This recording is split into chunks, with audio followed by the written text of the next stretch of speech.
This discussion is entitled Beware of the Principalities of False Light. And what I like to discuss in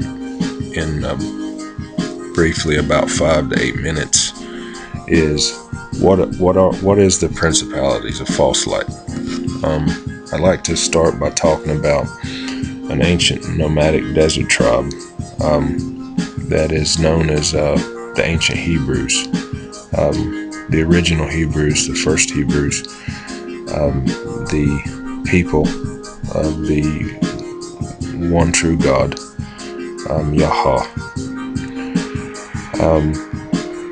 I believe that through the ancient times into modern times, if you look back at the stories that is, in the scriptures, Hebrews were oppressed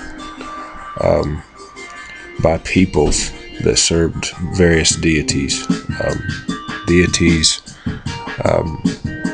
that would have been deities of different lands, whether it was Persia or Rome or Egypt or whatever other place that the various Hebrew tribes were exiled to.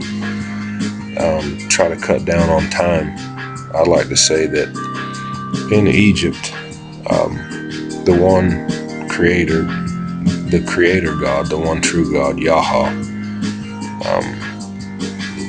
appeared to Moses in the desert after Moses had run away from Egypt and its Egyptian gods and its Pharaoh, who was of the bloodline of an elite class of people that were rulers over Egypt, and that would have been the bloodline of the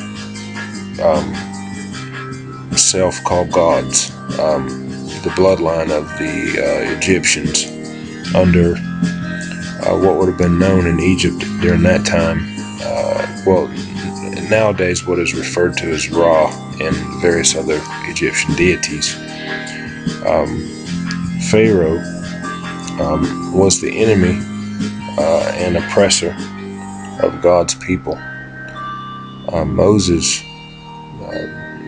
after being confused for a long time and not knowing what was going on, eventually found something wrong with it and got away from it and challenged it in a new spirit from a new deity that was making the true claim to be the one head spirit deity, the omnipresent creator within and all around. That one God known as two syllables in the name Yahweh. I'd say that there's a big difference in names. I've got a piece of paper in front of me here.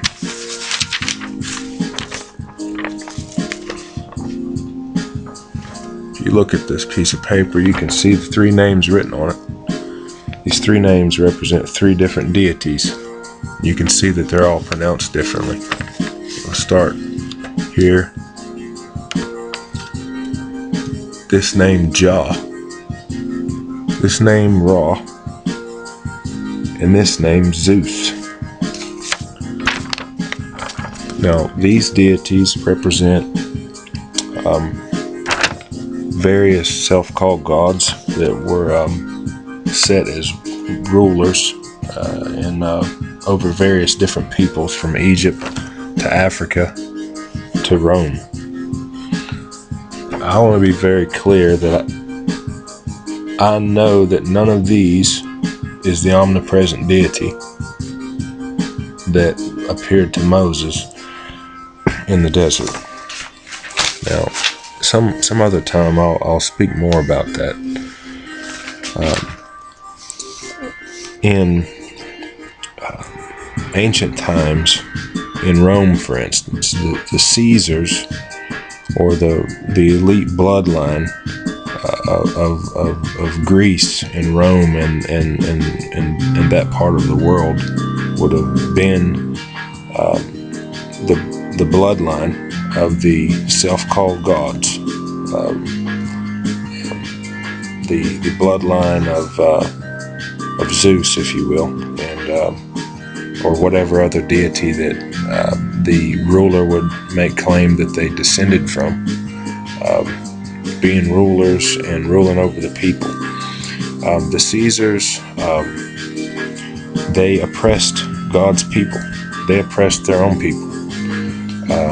They gave the order to kill the Messiah, and a lot of people blame the Sanhedrin and the Pharisees and the Sadducees and the tribe of Dan and the tribe of Ephraim, and well, it's actually a threefold. The tribe of Dan and the tribe of Ephraim basically became the Pharisees and the Sadducees, and a lot of people blame the Pharisees and Sadducees for the death of the Messiah, but it was the actual Roman soldiers who put the Messiah to death at the order of a Caesar. These gods, whether they're Roman or Egyptian, would have been leading, would have been the deities that were worshipped by both the pharaohs and the Caesars, and were again the oppressors and the deities and peoples that were responsible for the enslavement of the ancient Hebrews all through the times. There's a great difference between the one true God, Yahweh, of Moses, and the various other self-called gods or angels or whatever that have found their way into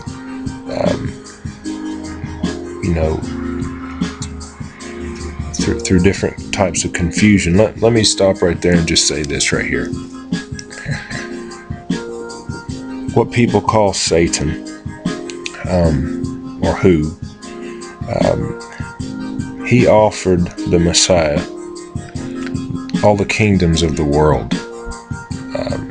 In that offer would have included Egypt, Rome, Persia, and all the other kingdoms all over the whole globe, because it is a system that is a false system that was set up by the one most people know of is by the name Satan, and it is a kingdom that's a false principality that also has representatives in heaven, false angels that fell with him, if you will. But the fall took place in a sense that they turned away from God, from the one true Creator's will. They wanted to be worshipped as the deity, Yahweh. They wanted to stand in as Yahweh and have people worship them, and in that sense. So I would say that many of the deities that were called upon throughout the ages may very well have been fallen angels, part of Satan's principalities of false light, so that they appear as angels of light,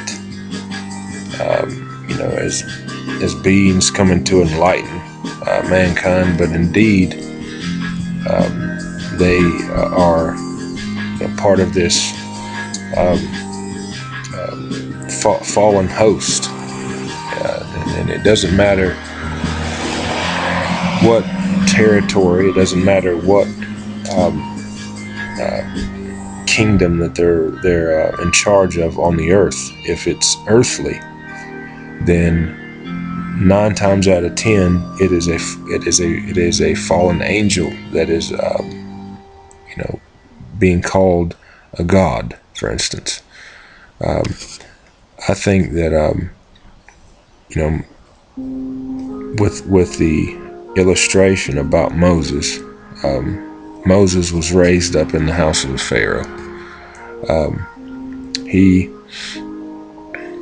learned all about Egyptian deities and would have been well versed in all those things. However, when he saw the unfairness and the something didn't feel right, again, as I said before, he struck down one of the soldiers, one of the representatives of Egypt, and then he ran away. He ran away because it wasn't right, and he through the journey of him fleeing away from it, he found the real God, the number one God, Yahweh. It sounds much different. Yahweh sounds much different, if you notice the difference in pronunciation, than what most people are calling today the Egyptian deity. The prime deity would be Ra, but of course that's not how you even say that name. There's so much confusion through the ages that people don't even know how to say the deity's name they're trying to worship. And through all the, like at the Tower of Babel, for instance, all the languages were confused. The languages were confused, and to this day, mostly all the languages around the world, including modern day Hebrew, is a language that was based on that confusion. In the old ancient times, before that took place, there was one language, and I believe that language to have been the Negev language, what people think of as Old Hebrew, a language that was simple, had no vowels. And with that being said, I'm going to hold up this.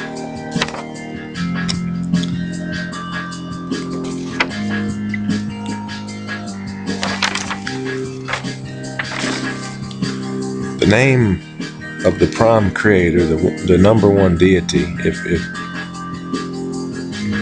I'm going to point out here, as you can see at the top of the page, in our language, in English, it means simply "I am that I am." If you look below that, it's pronounced out in syllables, 5 syllables from left to right. Yahweh, Zah-Yahweh, you see. And then under that, since ancient Hebrew would have been written in from right to left, it is reversed, and you can see it from right to left. I am that I am, from right to left. And above that, you see that I is represented by a Y, am is represented by an H, that is represented by a Z, I is represented by a Y, and am is again represented by an H. Below that further, you see the ancient old Negev symbols would have been the original Hebrew language from right to left. Point this out here.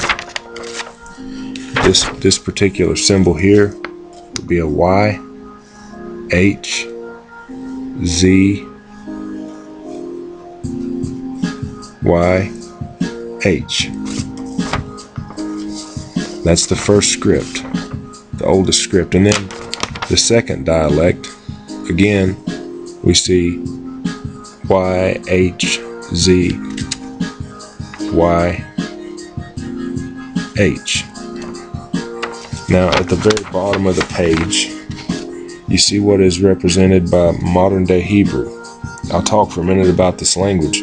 This language is a language that was influenced by Phoenicians, Canaanites, various other peoples that conquered the original Hebrews, from Greece to Egyptians to Phoenicians to right to the Aramaic scripts, all these different scripts.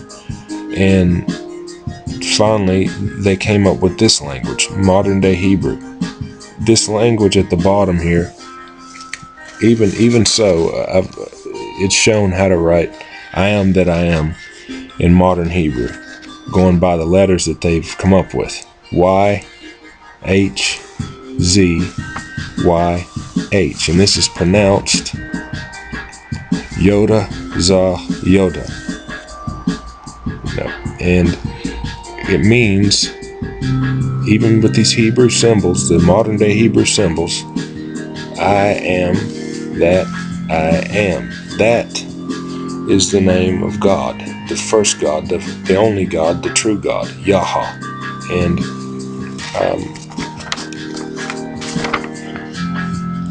the Yahweh again meaning I am.